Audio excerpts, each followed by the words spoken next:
Alright guys, we're back with another technical video. Today I'll be going through your question, answering it, and hopefully you find your solution that you need.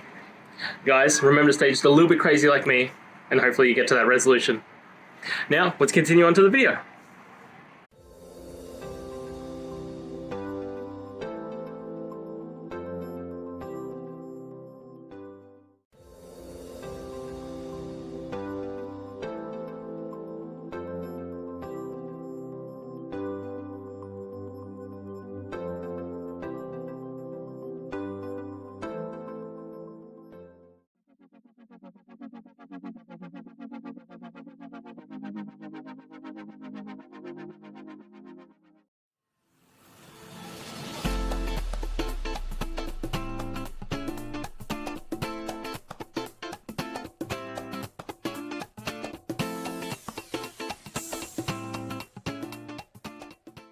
And that's it guys. I hope this video has helped find that solution that you're looking for.